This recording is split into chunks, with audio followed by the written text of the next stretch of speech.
Ooh, a quick little think piece. Uh-oh. Look, I know Chainsaw Man discourse is pretty played out at this point. I mean, everything that can possibly be said about it has already been said. But the other day, I was thinking about one of the most common things said about the series that people like to put out as both a pro and a con. And that's the idea that Denji is a good, or bad, depending on who you ask, main character because he's relatable. He's just a thirsty teenager with simple motivations. He's not some holier than thou hero. He's not an edgelord. He's kind of just a guy, you know, a really weird guy, but I mean, it makes him relatable nonetheless. Understandably, people want to praise this as one of the best parts of Chainsaw Man. Denji feels more like a real-life, flawed character rather than a cartoon caricature. While on the other hand, a critic would say that Denji's goofy behavior being so unlike your traditional fictional hero is a negative and that it's a caricature in itself. You know, the people that say he's too thirsty and that if you relate to him, you must be some weirdo incel or something. And you know, that kind of got me thinking about the concept in general. Is relatability a requirement for a work of fiction to be good? Well, as with everything in the subjective world of art, the answer isn't black and white. But let's be honest, when have anime fans ever cared about nuance?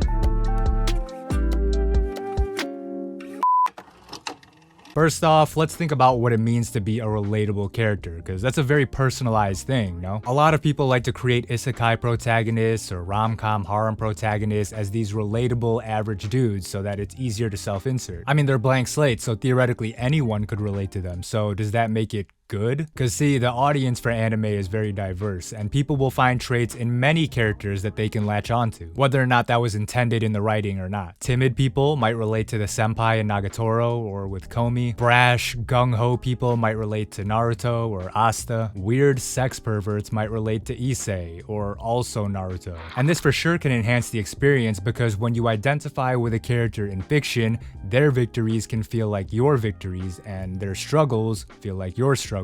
I mean, it could even be as simple as understanding the character better because you can relate to certain aspects of them. You might not have a bite-sized demon sister that you're trying to find a cure for, but you may be able to relate to Tanjiro doing his best in the face of adversity, or, you know, just the fact that he cares about his family. Because if you feel the same way he does, it can give you an insight to what his character is like beyond what is told to you in the show. Now, that's all nice and everything, but is it necessary? When you're writing a story, do you have to go off a checklist of traits for your characters to make sure they're as relatable as possible to as many people as possible? Because I mean, that can affect how people enjoy the show. I've seen a lot of people online, and I know a lot of people in real life as well, who can't get into media that they can't relate to. For example, I've seen people who have said they're unable to enjoy the currently airing Oshinoko because they find the actions of the idol fanatic Goro creepy and weird. The idea of Asian idol culture in general is so foreign to them, it's difficult to get into a show where that's such a big focus. Which, I mean, again, I can see that point of view. So let's reword the question then. Is relatability a criteria for art in the same way storytelling is, or character writing, or visual/cinematography? And again, is it something you need in order to enjoy art? Everyone is going to have their own answers to this question, but in my opinion,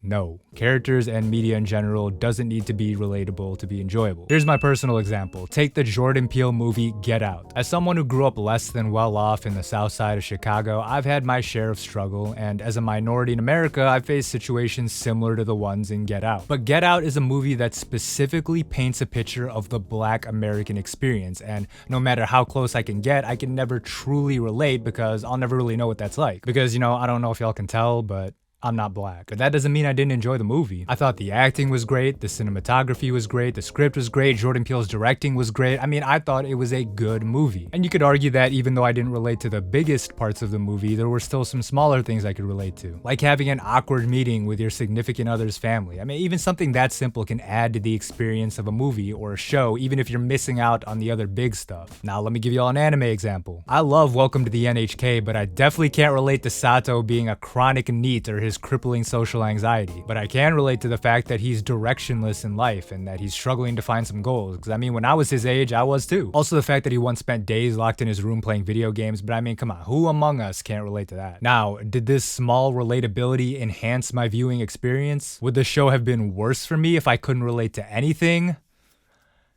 I mean, I guess. Generally, art is meant to evoke emotion, right? Relating to a character can provoke an emotional response. Therefore, yes, making a character relatable in anime or anything can enhance the experience. But so can good animation, or a good story, or good fan service. But are any of those things necessary?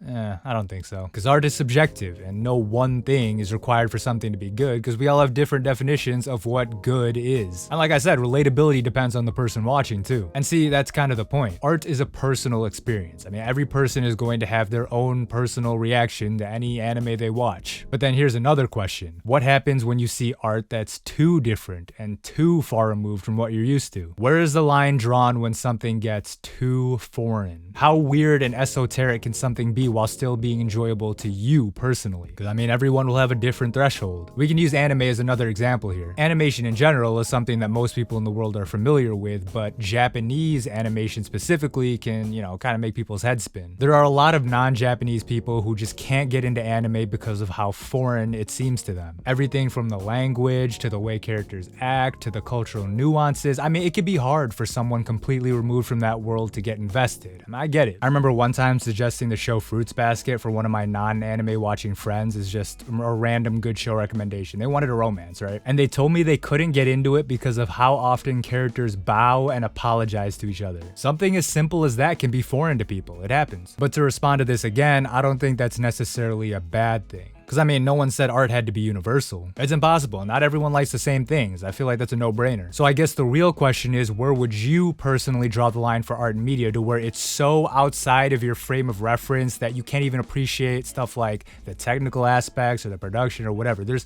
nothing you can latch onto to enjoy. Because I mean, for me personally, there's not a lot out there that I would consider too out there. But if I had to pick something, and I'm gonna use music as an example, I'd say black metal and post-metal were things that for the longest time I couldn't get into. The instrumentation didn't vibe with me, I didn't like the song structures, and the lyrics didn't do anything for me either. I don't care about all that religious imagery, whatever. It wasn't for me. But now that's not even the case, because I've grown to appreciate a couple albums here and there, so who knows. The point is, again, art doesn't need to be universal, and relatability is just one aspect that can enhance a story like anything else. Some people don't care about anything but animation, and that's their standard for enjoyment, and that's fine. Some people just want a good story, and everything else is secondary. That's fine too. Some people just want characters to relate to and empathize with. That's fair. Some people want a combination of everything, and some people don't even know what they like, and they just go with whatever gets some kind of emotional response out of them. That's the dope thing about a subjective medium like art. None of these answers are concrete. And when it comes to anime, everybody has their own personalized experience whenever they turn on any anime to watch. So that's something to think about, right? I know I'm not the first person to bring up this kind of idea, but I don't know, it's just been on my mind lately. So let me know what y'all think in the comments. Is relatability a factor for y'all when enjoying anime?